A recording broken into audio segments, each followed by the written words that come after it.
Alright guys, welcome back to another video of Gas Up Reviews. My name is Peter. Today we are doing a little bit of something different. As you saw in the previous video, Dennis did something similar for his Mazda CX-5. We are going to do this for the Ford Ranger. You saw the previous video, we did do a more in-depth review on the car, showing you the exterior, interior. We did more of a technical specs. This is more just of like a brief night drive POV, which, you know, is a new concept we're trying to do it to the channel, but hopefully you guys do enjoy it. Let us know in the comments what you guys think about it. But first off, yes, it's night.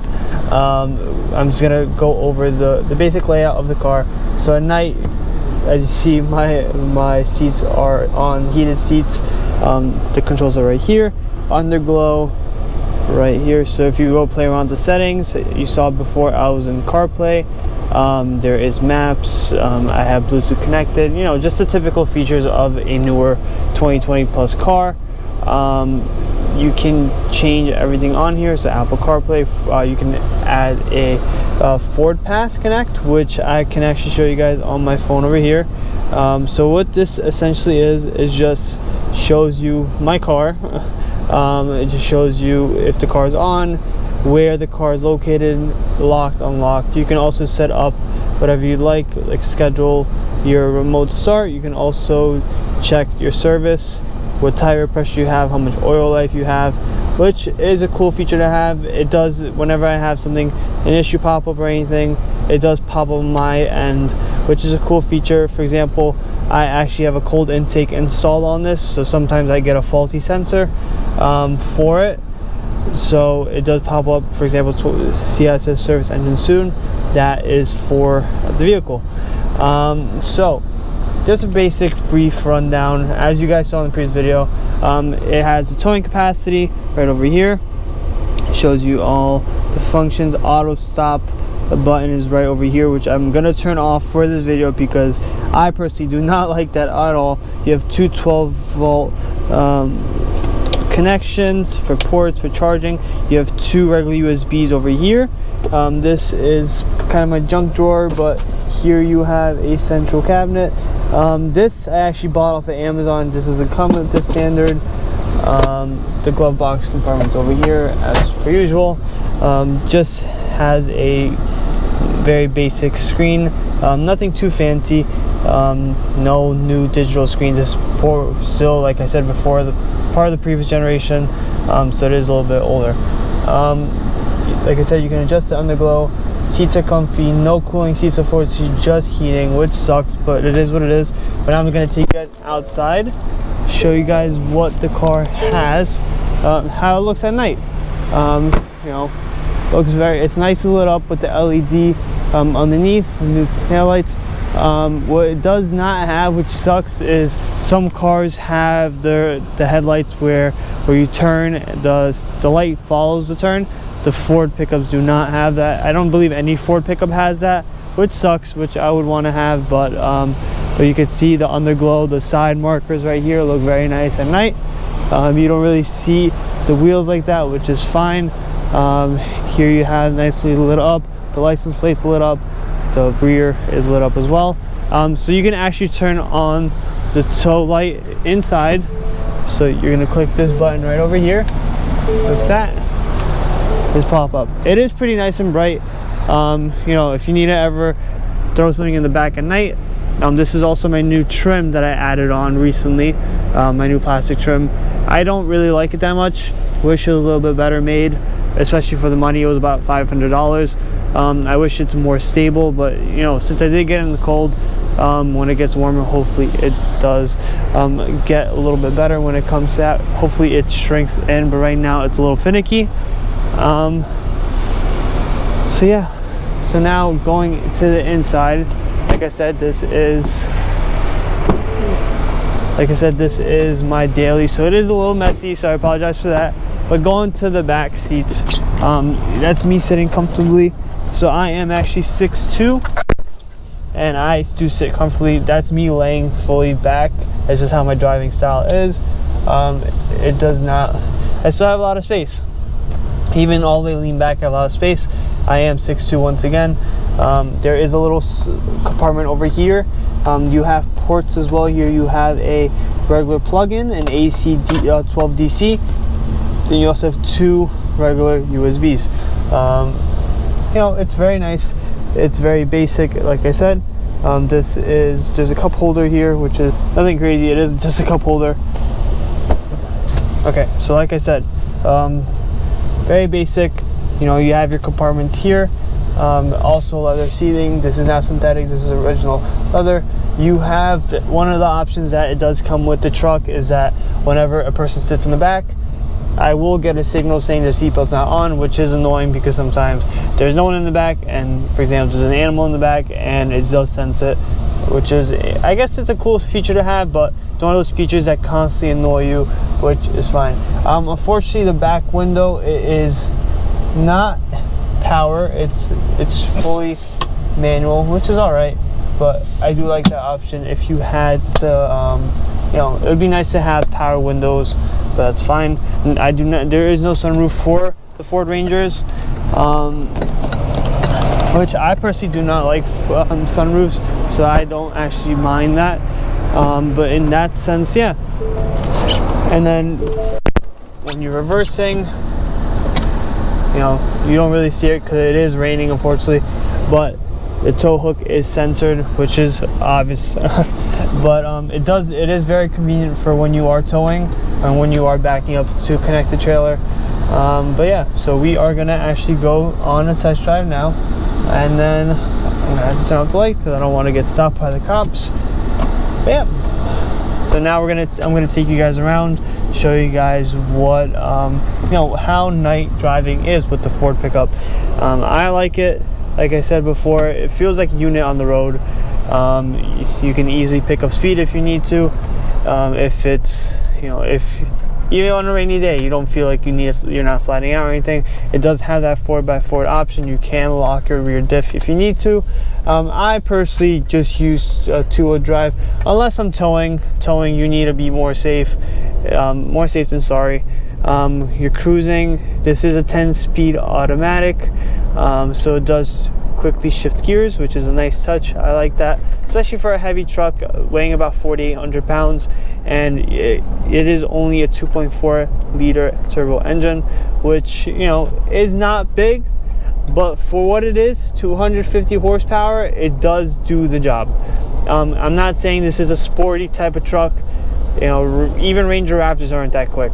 I know they are more sporty, they are more aggressive looking, but compared to they're pretty much the same thing, unless you have like a 5.0 engine in it, which Rangers do not have. This is really the only option you can get for a Ranger, which is fine because, like I said, you're not pulling much. It is a lighter truck compared to the F-150. It is smaller. I don't think you really need much of a 5.0 engine, especially for the fuel economy. You know, me riding around the city, me riding around on the highway, I get a good 22, 23 miles per gallon, which is pretty good for a pickup truck.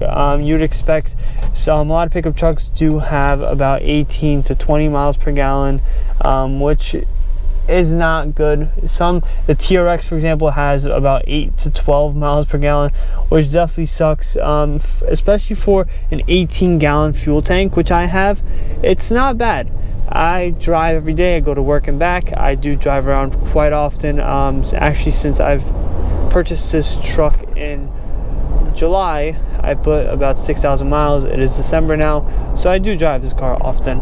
I would say I fuel up every maybe 2 to 3 weeks. You know, regular gas, that's what is recommended by Service Manual, which I personally like that it's regular gas, premium gas. It does add a bit of a kick, but if it is recommended to have regular gas, then it is what it is. So that's E87, not E85. It does not have the flex fuel option. I know some Ford models have flex fuel. I know my parents' actual Ford Explorer has. You can put E85 in it. It is not recommended in this truck. It might just because the engine is smaller compared to other vehicles. You know, if you have a bigger truck or bigger car, has a V6, V8, then changing around the gas is fine. But for something like this, you know, it is turbocharged. You know, you want to definitely not overuse it, not overdo the engine, because it is carrying a lot of power. This truck does have 300 pounds of torque, which is good. The reason why I'm saying it's good is because I've pulled many things with this truck, from dirt bikes to cars to side-by-sides to ATVs, and I've never had an issue. My fuel economy stays the same, which is a crazy nice touch in my opinion, just because I know I've towed other people's cars with other people's cars, and their fuel economy is just shot. What I mean by shot is like they typically get 25 miles per gallon, it goes down to 10. Here, what I've noticed, I've recently pulled my other car with the trailer. That actually was that kept me constantly about 22 miles per gallon, which is really good because you're pretty much pulling with the trailer and car included, you're pulling about 6,000 pounds. Capacity on the truck is 7,500, so you are pulling a good amount. I was pulling out almost full towing capacity, and my fuel economy did not change. That is in my opinion, that's really nice. The towing capability on this truck is amazing. The handling is amazing. When I tell you, when you connect a truck to the trailer, everything lights up. It shows you, everything's connected. It lets you adjust the lane assist as well, which is a nice touch. It allows you to adjust how big and how wide is your trailer, just so that blind spot is activated. So it does give you an easier time to handle that trailer on the road, on the highway, whatever you are going. Allows you to do proper clearance, which is a good touch. So driving right now, I'm barely hitting the gas. I'm going 40. I mean, it's not a quick truck, but hit the gas. If you really slam on the gas or even going on the highway, you definitely do not fall behind with the traffic. You definitely can catch up. I can easily go 120 in this truck. I have before. It's a really good truck. It's very light. It feels lighter compared to other trucks. Even with me going top speeds, you don't really feel the engine straining. Same thing with transmission. You don't really feel any hiccups. Considering it is a 10-speed, it does have proper handling, but you expect it to be much worse. The reason why I say that is because you're pulling a big truck. You expect it. Even going up this hill right now, I'm going a bit of an incline. I have no issues right now. I'm shifting properly. I'm shifting even when I'm going up the hill, just showing that the truck has no problem taking this incline up without a problem. So going over the quick menu that is interactive with the thing. So this right here is a cruise control. This is just my phone options. I can speak to Siri if I need to, volume up and down, skip music, pick up phone calls, basic standard. If I go on the right side, there's entertainment, navigation, and phone. Entertainment is just listening to music.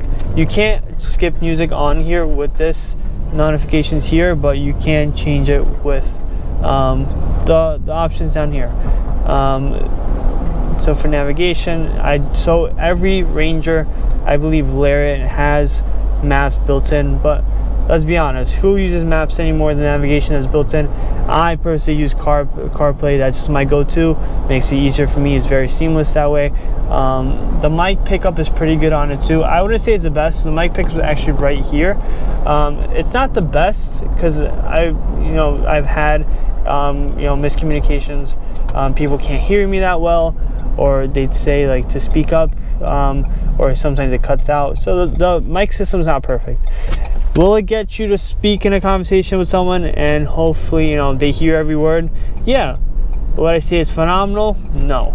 That's one of the downfalls. But for a 2021, considering it is a 4-year-old truck already, for the connectivity it has, for the technology it has, it is pretty good. I really don't have any complaints about it. The only complaint I really have is with the auto stop button. I wish that was embedded into the system. What I mean by that is that I do not want to keep clicking this button every time I need to turn off the car, to turn off auto stop, which you do get used to it once you are driving more often. It's a habit for me already. Get in the car, turn it off. So Now that we discussed the left side of the screen, I'm going to discuss the right side. So I have average speed, I have gas, so I'm a little bit more than half of my gas tank. It says estimated 131, but considering I've been to the city a lot this week, so I'm not going far, so that's not bad. RPM, you can change. On the right side shows you your temperature levels. Typically, even when I'm driving a lot, pulling a lot, my temperature levels are pretty consistent. They're not, I'm never running too hot, which, for a lot, if you're pulling a lot of towing, older trucks do have sometimes an issue with temperature levels. I know I have a neighbor actually that owns an older Ford Ranger. He says that one of his biggest issues when he's towing is coolant, is his truck getting too hot. They seem to have fixed this issue with the newer trucks. I believe he has about a 2005, 2006 Ranger, so he does have an older one. But right now, I see no issues. In the middle, you see that there is there is the blind spots. So pretty much that gets activated when I turn left and right. When I put on my signals, that does pop up when it's ready to go, and when I'm not, pretty standard feature. Off-road pages, so that's pretty much if you're taking your truck off-road, which I don't. This is my daily, so I don't really want to do that, just because I want to preserve this car to my best ability. But yeah, you can see the the angle that you're on. You can also see how your truck is being maintained. So meaning by that, you can check if it's without clicking any buttons. You'll see if you're 2x4, 4x4. It shows you what is being used at that time. So as long as it is a cool feature, you do have a Ranger Raptor for that. But if you don't have the money for Ranger Raptor, you want to take it off-roading, by all means, you can always take this truck. I would recommend getting some upgrades, suspension, because the suspension is very stiff on this truck. So I would not recommend doing any off-roading without any proper suspension and bushing upgrades, just because, like I said, it is very stiff. So I doubt you want to have such a stiff truck on when you're off-roading. So now I'm on the highway. So I'm right now going 50 miles an hour, 45 without no issues. I'm picking up speed. I don't feel, like my car is taking a long time to accelerate. I'm barely pressing the gas right now. And it's pulling. It's not, I'm not having any issues at all. So I'm gonna try to do a bit of a quicker, I'm gonna pick up some speed. So right now I'm picking up speed. I know it is raining, but my traction is pretty well. So right now I'm going already picking up to 70, just like that. It was pretty quick for a truck. Like I said, it's a truck. You're not expecting, a freaking Mustang. It is a truck. It does pick up speed when it needs to. It has that traction that you need. Meaning, I've driven in the snow. I've dealt with snow recently when I went upstate. So I had no trouble. Didn't slide out once. Didn't feel, even when I was going 50, 60 on the highway, I did not feel I was not scared at all. Very safe, in my opinion, the truck. I've never really had any close calls or anything. Even if there is a car that pops out, there is pre-collision. Pre-collision is great. It is very helpful to have. It is very, it's good to have. The warning will pop up on my screen, and then that warning will tell me pre-collision warning, and then if I don't act on it, it's gonna brake for me, which I like that feature. You can never be too safe. It's better to be safe than sorry. As for the cruise control is really good, just because you get to adjust how far of spacing you want to be. What I mean by that, you can have a car going straight forward in front of you. They could be either close or far. You can adjust how far the truck has to be from you in order for you to start braking. And I've had many occasions where I've played with it, I've seen it. You can get very close to them, and it can slam on the brakes for you, or you can do it from very far, just if you want to keep a constant speed. But yeah, overall highway experience, I give it a 9 out of 10. So no complaints with that. Interior wise, comfortability wise, I do think they are comfortable, the seats, but in general, Ford does not make the most comfiest seats. After a while, after some long road trips, you do get, you know, your back does hurt a little bit. That's the only issue with it, but just something that, you know, some cars have its cons, and this is one of them. The cooling seats is a con for me, but everything else seems to be fine. A lot of space between me and the passenger. We don't feel crammed. Even when the co-host Dennis, he sits with me all the time. We go road trips, we do stuff. Him being 6'3", me being 6'2", we never feel cramped. Like, that's the biggest thing. We're not little guys, we're big guys, and we never feel like we're fighting for console space. We never feel like we're getting crammed. Even getting into the truck, it's a good height. It doesn't feel like you're in a little mini truck. It feels like it's a proper size for anyone, pretty much. My parents are smaller, and they get in the truck with no problem. I mean, some of them have to use the lift handle, but besides that, it is good. Like I said, I have no complaints about the truck. But yeah, okay, so I'm gonna end off on this note. I hope you guys enjoyed the video. Comment down below what you guys think we should review next. We are looking into reviewing something new now. Just drop your ideas down. Let us know what you guys want to see. And again, I will see you guys later. Peace.